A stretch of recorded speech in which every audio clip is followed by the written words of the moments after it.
Now, look at this bangag, pumunta sa Russia, nakipagkita. Dapat nga inano na ni Putin, kinulong na yun. At iniimbitahan daw niya si Putin para pumunta sa Pilipinas. 'Di ba? Napaka yabang.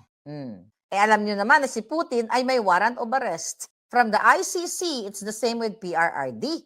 Oh, ang question natin ngayon, mga kababayan, imbitahan niya sa Pilipinas. So ang question, ipagkanulo ba ni Putin niya Bangag? Isasakay din ba ni Bangag si Putin sa eroplano at iaalay sa ICC katulad ng ginawa niya kay Pangulong Duterte? Pinagtawanan siya ni Putin. Kaya mga kasama niya mga bobo. Oh, tataranta sila kasi hindi marunong yung presidente nila eh. Oh. Oh. Yes. Di ba? Ngayon, mga kababayan, nakakita niyo, di ba? Ano ang ibig sabihin yan? Mga palangga. Sige, wait, tagalin natin yan. Ano ibig sabihin yan? Hindi, sa tingin niyo ba, mga kababayan, parang, ay wala yan, bakit yung binibigyan ng pansin? Parang, masyado ka naman maharlika. Masyado naman kayo, mga netizens kayo. Wala naman yan. Siyempre, natural, ganyan, earphone. Ibig sabihin yan, mga kababayan, na yung utak ni Bangag, as in bangag na.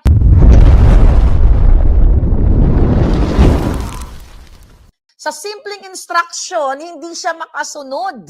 Hindi niya maintindihan kasi sunog na ng pulburon yung utak niya. Simpleng instruction, put your headset sa imo nga dalunggan. Ibig sabihin, mabagal ang pag-process ng kanyang utak dahil puro pulburon, puro pagnanakaw ang ginagawa ng waka ng ina. Meaning, ang simpleng instruction na pang kinder, pang elementarya, hindi niya kayang sundan dahil impaired ang kanyang pag-iisip o yung tinatawag na naririnig yung cognitive impairment. May something. Yung dati niyang utak na kayang sumunod, hindi na kaya, unstable na. Diba? Okay? Hindi na stable, disabled na yung kanyang utak dahil sa simpleng, ilalagay mo lang, siya lang ang kakaiba na hindi nakasunod, di ba? Siya lang. Tapos you talk about matalino siya, ganyan-ganyan. Hindi niya maarok. Parang bata na nagsisimula pa lang, na curious na, ano tong gadget na to? Di ba? Hindi siya makasunod kapag walang script. Now, you know?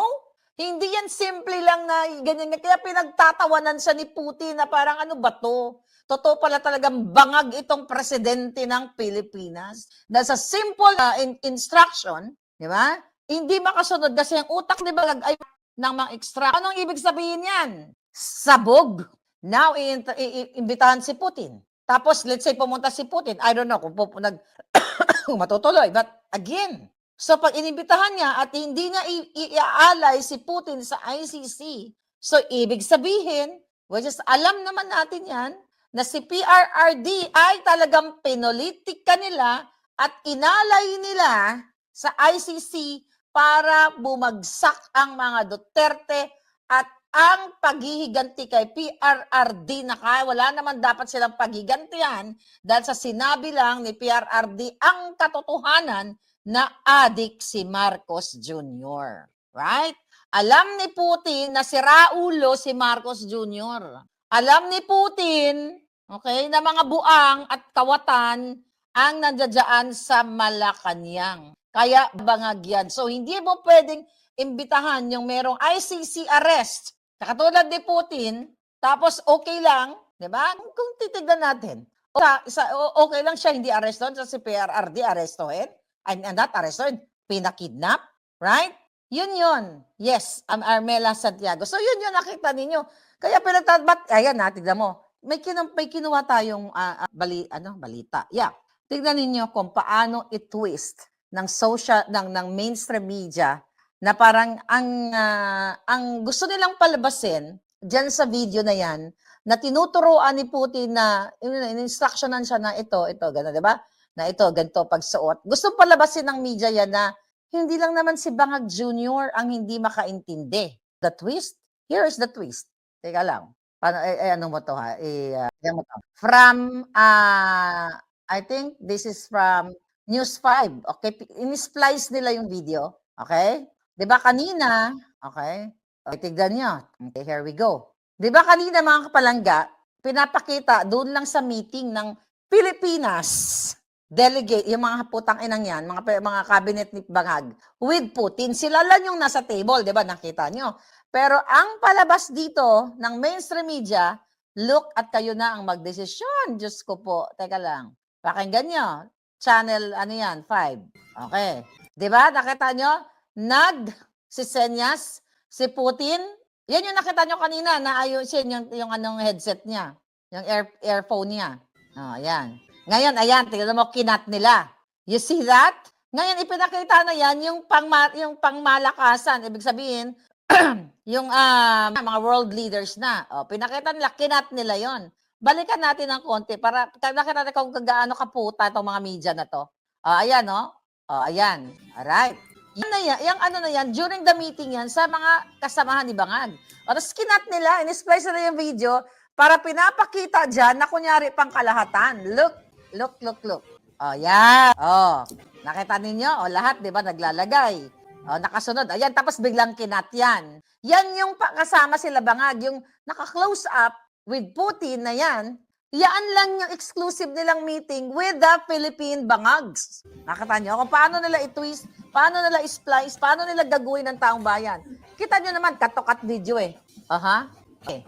Nagtatawan. Okay, so again, anong sabi ng sabi ng News 5, paalala ni Putin sa leaders na suotin ang kanilang earpiece. Gusto pagtakpan ng News 5 para i-counter yung mga lumalabas na short clip. Ayan. Nakita nyo, you focus on that. Nakita nyo, di ba? Si Putin, ayan, nakita nyo, may mga tao, may mga, ewan ko sino yung mga tao niya na sa gilid niya. You compare, mamay, pakita natin ulit ang video. So meaning, magkaiba yun. Magkaibang pagkakataon na okay. Now, mga kababayan, ibig sabihin nag-gets nyo ba yung ibig kong sabihin? Balikan lang natin Nakita nyo, cut-to-cut video, ipinakita yung bulwagan, lahat ng mga iba-ibang leaders from all over the world. Then may sa side, yung unang pinakita nilang video, mag-isa lang si Putin, gano'n, yan. Yun yung kasama sila Bangag at ang mga Bangag na kasama ni Bangag. Then now, mga kababayan, here's the thing, okay? Ganito i-twist ng mga putang inang medyang to. Kaya hindi yan makakaligtas sa mga mata natin. Alright? Hindi yan makakaligtas kasi ito yung realidad. Ayan, may nagsalita pa si Putin, mga kababayan. Ito yung realidad na kinatukat nila. Ayan, yung meeting na yan. Wala yung mga tao doon kanina na kinatukat ng news line. Yan kami, tignan nyo. Pause natin. Magkaibang pagkakataon, di ba? Magkaiba, table yan, long table, at nakita nyo yung flag ng Pilipinas, exclusive yung meeting na yan for the Bangag cabinets and the father of the Bangags. Nakita nyo? Andyan si Castro ayan andyan sa Tara, andyan yung buang. Okay. Nakita nyo, di ba? Ayan. Tinuturoan ni Putin, ayan, malinaw pa sa sikat ng araw na tumatawa si Putin na, huy, tanga ka. Ayan mo, hindi makasunod ang gago. Ayan. Yan yun. Pero ang pinakita ng News 5 kanina, yes. Ang title nila, ito consumption si Putin. Di ba? Mr. President, harap-harapan. Okay, you know that already. Nakuha niyo ba yung punto de vista ko? Yeah, Mia Pochi. Nakuha niyo ba yung punto de vista ni Marlica? So gagawa sila ngayon ng balita na dito na parang ganito lang yan. Maggagawa tayo ng balita. Hoy, News 5 inuutosan. Gumawa kayo ng clippings na hindi lang si Marcos Jr. ang sinabihan na ang in-instruction na ayusin yung earpiece. Kayo, bago yung perception niyo. Para nga naman kung makakita kayo ng short clip, ano ba naman to mga si Marlica, ganyan. Hindi lang naman si Marcos ang sinabihan Kinat nila. Yan yung biased media. Yan, atakin nyo yung media. Ginagago kayo. Kung walang social media, maniniwala kayo, di ba? Nakita nyo, Fortunato? Tinatitlean, may subtitle na in-instructionan. Okay? Ano ba yung ulol na yun? Okay. Ang title pala niyan ng news ng 1 hour ago, sabi ng News 5, Earpiece Summit. Nagpaalala si Russia President Vladimir Putin sa mga leader na suotin ang kanilang earpiece para marinig ng interpreter bago magsimula ang ASEAN-Russia Commemorative Summit sa Karzan ngayong June 18. Chuchu-chuchu. Na-gets nyo? Nagpaalala, pero yung mga leaders, hindi tanga, na-gets nila. And again, yung pinakita ng media, ng News 5, magkaibang pagkakataon. Okay? Yan ang katotohanan, mga kababayan, sa issue na yan. Kaya sabi ko sa inyo, kung gusto nyo magpakatanga kayo forever, buhay nyo yan.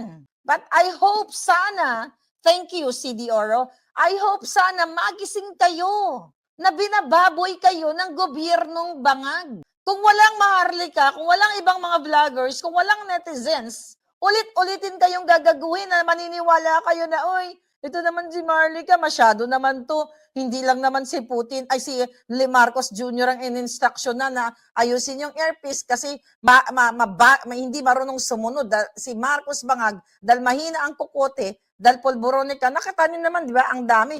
Pero nakita nyo, nakatukat yung video, spliced. Meaning, sa magkaibang pagkakataon ang kanilang pinresent, hindi dun sa nakakahiya na pinagtatawanan, naka-smile-smile lang si Putin, na sa loob-loob niya siguro, ay adik nga talaga tong putang inang ito, dahil simple lang na earpiece, hindi kayang ilagay sa tenga niya. That's the story behind it. Mahina, yes, Derek Torres, mahina ang comprehension. Tanga kasi.